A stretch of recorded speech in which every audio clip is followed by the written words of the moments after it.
Hello and welcome to my channel. I'm Inky Swamp Boy and today I'm going to be testing whether masking fluid works with ink. If you don't know, masking fluid or frisket, liquid mask, there's a few different terms which I think are the same thing, or do the same thing anyway. It's a painting supply for watercolours where you apply this liquid to an area where you don't want paint, leave it to dry and then paint over it.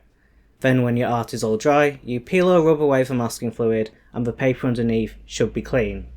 It's really cool for highlights and things like that, especially if you want a fluid wash of colour without having to carefully paint around areas you want left the same colour of the paper. I use watercolours sometimes, but my main medium is ink, and I've never used masking fluid with ink or even seen anybody talk about doing. But ink is usually used in the same way as watercolours, so in theory it should work. This is an example of a watercolour painting done with masking fluid. I wouldn't usually do something with such massive areas of white, but I wanted to show you what it normally looks like. I've done all these highlights with it and these splatters. I wouldn't call myself an expert with either watercolours or masking fluid, but it definitely did the job here. You know, this is what it's supposed to do. Just a disclaimer, I'm only using one brand of masking fluid here, which is this Winsor & Newton brand. I believe it's a pretty standard one. From the research I've done, people seem to think it's acceptable, not the best out there, but not the worst either. So it's possible that other brands behave totally different with inks. I've kind of gone into this to experiment rather than done loads of research into it, because it's not really a fun video if I already know everything, I guess. Okay, so let's see what happens. Alright, so I already did the ink line work for this drawing to save time, because that's not really relevant to what we're testing. It's a Galarian Ponyta from Pokemon Shield. I've been excited to draw one of these ever since playing the game. What I'm gonna do is paint over masking fluid in areas that I want to stay the colour of the paper. What I'm gonna try and do here is paint over almost the whole of this Ponyta, so that hopefully when I do a grey wash over it, the areas I leave uncovered will be grey and leave a nice shade in. I probably actually wouldn't do this in a usual drawing. I'm not sure it's actually advisable to paint huge flat areas of masking fluid. It can be a bit of a difficult thing to work with, and sometimes even with the best paper and the best paints, you can still end up with a little bit of paper tearing. Not that I'm an expert with it, there's probably people who use it all the time who don't have any of those problems anymore. So yeah, usually if there was a massive area I wanted to be the colour of a paper, I'd just leave it alone and at the very most would use masking fluid just as a border between that big area and the area where I want the paint to fall. But since this is kind of a drawing that's more just about trying stuff out, I thought I might as well take risks and see what happens. I'm using the fluid for areas where I want highlights to be, like where it's showing light shining off the mane and tail for example. But then I'm also going to do a white border around the Ponyta, which is something I like to do a lot in my art anyway, to help figures stand out more against the background. I'm also going to use the fluid to do a background. The plan is that I'll do a black background, but the masking fluid will be white outlines of the forest kind of area where the Ponyta hangs out. I'm not sure if this will show in the video at all, since it's white fluid against white paper and it dries pretty much clear.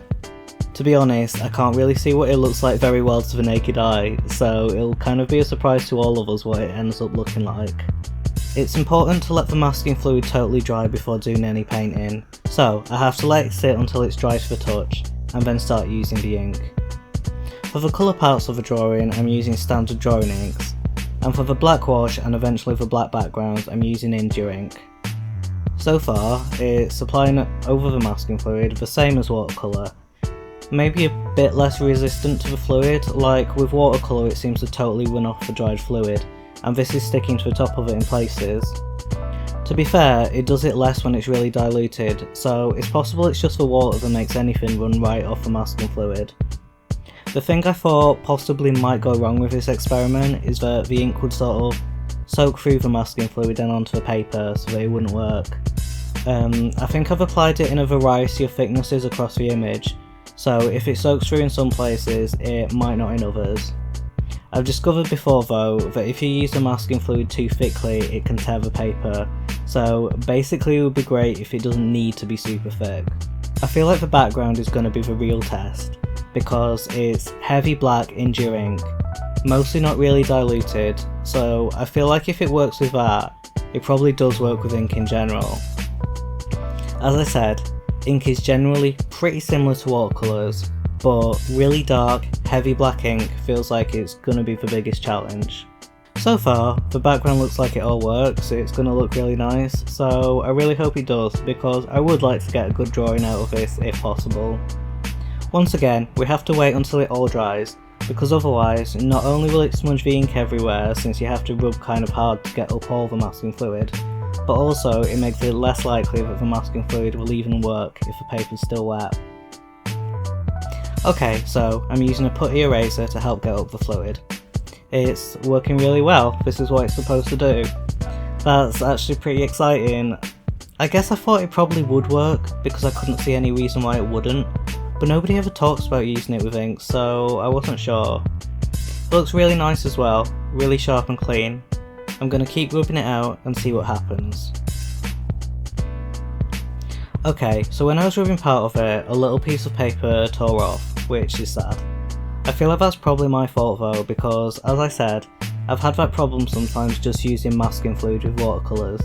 It might have been too thick though or something. I try not to use my fingers too much because I don't want to get it smudgy with finger oil or whatever, but it's really satisfying to peel off a big long piece of it. When masking fluid is dried, it has the same kind of texture as dry PVA glue, if you've ever peeled off a big piece of that. It goes kind of stretchy and it's just fun to play with. Yeah, I basically noticed no difference at all to how it behaved here to how it behaves with watercolours. It came up just as easily with no bleed through, and in the points where it had been applied over line work, it didn't lift up any of the ink it had been applied over, which is the best situation.